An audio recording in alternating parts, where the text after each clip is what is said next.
ông Phu Minh nâng prey mất bốc máy bóng ôn chỉ tì ròm án ở lời nick trong bát bàn một đòn stong mùi tiết đã miễn đã tăng bằng hai nơi political bọc máy miễn chung thà bà lăng chăn tì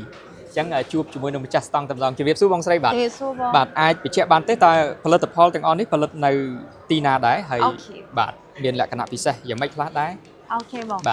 សម្រាប់ផលិតផលនេះដែរជាកបស្វាយចន្ទទីអម23ខ្មែរសុទ្ធដែលមានឈ្មោះជាម៉ាកយីហោខ្មែរយើងដាក់ឈ្មោះថាបាឡាំងចន្ទទីស្ថិតនៅក្នុងស្រុកប្រាសាទបាឡាំងខេត្តកំពង់ធំចាហើយសម្រាប់សិប្បកម្មយើងផ្ទាល់មានឈ្មោះថាសវណ្ណភូមិហ្នឹងហើយឈ្មោះសិប្បកម្មគឺសវណ្ណភូមិមិនដែរឈ្មោះម៉ាកយីហោរបស់យើងគឺបាឡាំងចន្ទទីចាសប្តាហ៍ថ្ងៃនេះយើងមាន3ទំហំហើយយើងមានខ្សែតូចនេះទម្ងន់40ក្រាមបងហើយនឹងខ្សែក្រាម2ខាំកន្លះនិងអាធំនេះកន្លះគីឡូចាសម្រាប់ការជ្រើសរើសបតេជនថ្ងៃនេះយើងប្រារព្ធទិវាជាតិសហគ្រាសធុនមីក្រូតូចនិងមធ្យមតើនៅក្នុងនាមជាម្ចាស់សហគ្រាសកែច្នៃវិច្ចខ្ចប់ក្របស្វាយចន្ទទីមើលឃើញថាទិវានេះមានសារៈសំខាន់យ៉ាងណាសម្រាប់បងស្រីជាម្ចាស់សហគ្រាសមួយនេះបាទសម្រាប់ខ្ញុំនឹងក្រុមការងារផ្ទាល់យើងយល់ឃើញថានៅក្នុងទិវានេះគឺជាឱកាសមួយដែលយើងអាចដាក់បង្ហាញឲ្យបងក៏ដូចជា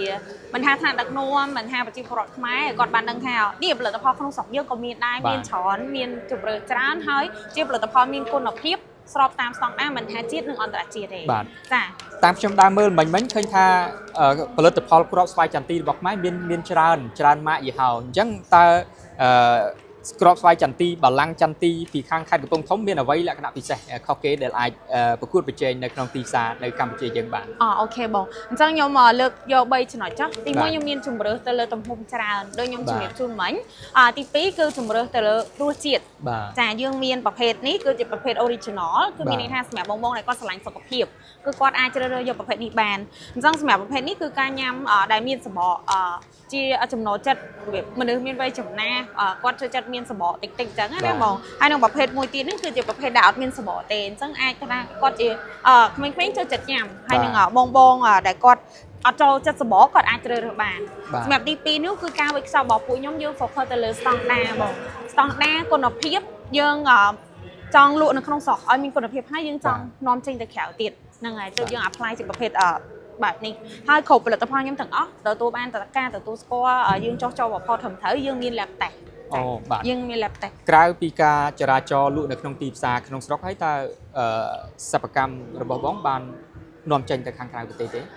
ឡូវនេះយើងកំពុងតែសិក្សាបងយើងអត់បាននាំចេញទេប៉ុន្តែយើងក៏មានដៃគូក្នុងការជជែកគ្នាខ្លះដែរប៉ុន្តែយើងអត់បាននាំចេញប៉ុន្តែមានបងដែលគាត់ជា trader មួយចំនួនគឺគាត់ជាវយកទៅបន្តតែក្នុងទំហំតូចមួយអញ្ចឹងណាបងតាក់ទងទៅនឹងវត្ថុធាតុដើមក្របស្វាយចន្ទទីនេះតើសិប្បកម្មមានចំការផ្ទាល់ខ្លួនឬក៏ទិញពីបងប្អូនកសិករសម្រាប់ខាងខ្ញុំផ្ទាល់គឺយើងទទួលទិញទេបងចា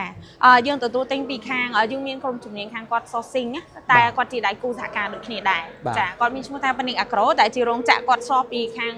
កសិករមកដោយផ្ទាល់ហើយទៅគាត់បោះមកឲ្យពួកខ្ញុំកែច្នៃក្នុងនាមជាម្ចាស់រោងចក្រសហគ្រាសសិប្បកម្មកែច្នៃវិច្ចខ្ចប់នេះតើមើលឃើញថាសហគ្រាសរបស់ខ្លួនរួមចំណែកយ៉ាងម៉េចដល់វិស័យកសិកម្មដល់កសិករជាពិសេសគឺថាពីមុនកសិករយើង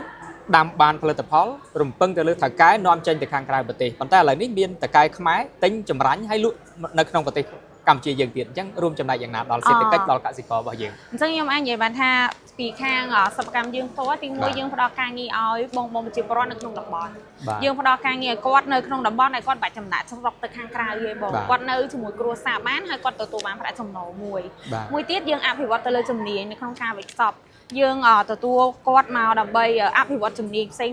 ឲ្យគាត់យល់ដឹងថាការវិខ្សប់ស្របតាមស្តង់ដារគាត់ត្រូវធ្វើមិនខ្លះការថែរក្សាអនាម័យផ្សេងដើម្បីឲ្យគាត់ខ្លាយទៅជាបុគ្គលិកជំនាញឬកម្មករជំនាញមួយចា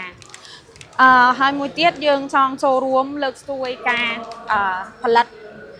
នឹងនាំចេញផលិតផលខ្មែរខ្ញុំធានាឲ្យនេះជាផលិតផលខ្មែរ 100% ហើយម្ចាស់ owner របស់ខ្ញុំផ្ទាល់ក៏គាត់ជាស្ត្រីដែរស្ត្រីខ្មែរទៀតនេះគឺជាលក្ខណៈពិសេសក៏ដូចជាការរួមចំណែកយ៉ាងធំរបស់ក្រុមហ៊ុនសិប្បកម្មសុវណ្ណភូមិនៅខាងខេត្តកំពង់ធំអញ្ចឹងបើតាមខ្ញុំចាប់អារម្មណ៍តាក់ទងនឹងទីផ្សារក្របស្វាយចន្ទទីសម្រាប់ឆ្នាំនេះគឺឡើងខ្ពស់ខ្លាំងរហូតដល់លើស 7,000 រៀលនៅក្នុង1គីឡូក្រាមអញ្ចឹងមូលហេតុអីបានក្របស្វាយចន្ទទីកម្ពុជាមានតម្លៃហក់ខ្ពស់ខ្លាំងបែបនេះអាចថានេះគឺស្ថិតនៅលើខាងចំការបងវាអាចមានច្រើនកត្តាទី1អាកាសធាតុផ្សេងមួយទៀតទិន្នផលវាទទួលបានទាបដោយសារអី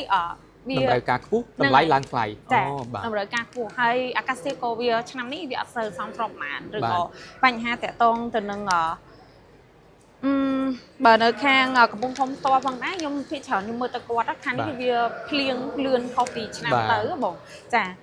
ប៉ុន្តែខ្ញុំបញ្ជាក់ឡើងនេះមួយដែរពីខាងសវណ្ណភូមិផ្ទាល់គឺតម្លៃយើងអត់មានការប្រែប្រួលមិនថាវត្ថុធាតុដើមឡើងថ្លៃប៉ុណ្ណាក៏ដោយតម្លៃខាងសវណ្ណភូមិគឺយើងបានកំណត់រួចរាល់ បាទ ចា តាមខ្ញុំដឹងតាក់ទងទៅនឹងដំណាំគ្រាប់ស្វាយចន្ទីនេះបងប្អូនកសិករយើងក៏មានប្រើថ្នាំដែរតាក់ទងថ្នាំ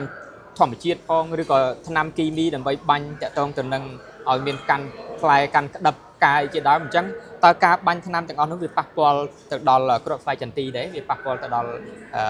សុខភាពរបស់អ្នកទទួលទានដែរទេ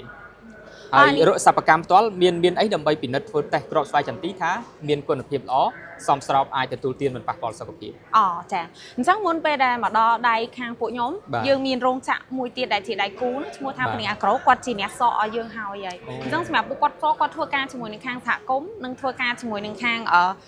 សមាគមរបស់សាងស្រុកគ្រាប់ស្វាយចន្ទីបង បាទ អញ្ចឹងគាត់ដឹងថាតើតំបន់មួយណាដែលគាត់ប្រើប្រាស់ថ្នាំក្នុងកម្រិតដែលមានកិច្ចសន្យាឬក៏ បាទ កម្រិតដែលសមស្របទៅតាមស្តង់ដារអញ្ចឹងគឺយើង បាទ អត់មានការព្រួយបារម្ភទេ បាទ ចា អរគុណច្រើនជំរាបលាបាទ អរគុណបង